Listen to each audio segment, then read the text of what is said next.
নিচ্ছি। এই যে রুটি করা হয়েছে, রুটির ওপরে ডিম ফাটিয়ে তারপরে এগরোলের আকার তৈরি করেছি। এগরোলের আকার তৈরি করে এর ওপরে গাজর, শসা, পেঁয়াজ, সেউ ভাজা আর গোলমরিচ আর শসা দিয়ে সস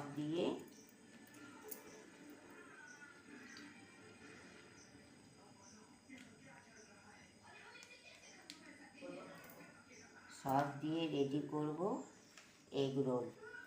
বন্ধুরা, যদি আমাদের এই এগ রোলটা বানানো ঠিকঠাক হয়েছে তবে তোমরা আমাকে লাইক কমেন্ট দিতে ভুলো না যেন। এই বলেই রাখছি বন্ধুরা, তোমরা সুস্থ থাকো, ভালো থাকো, ঠাকুরের কাছে কামনা করি এই যেন আরও বড় হতে পারো। এটাই হচ্ছে এগ রোল।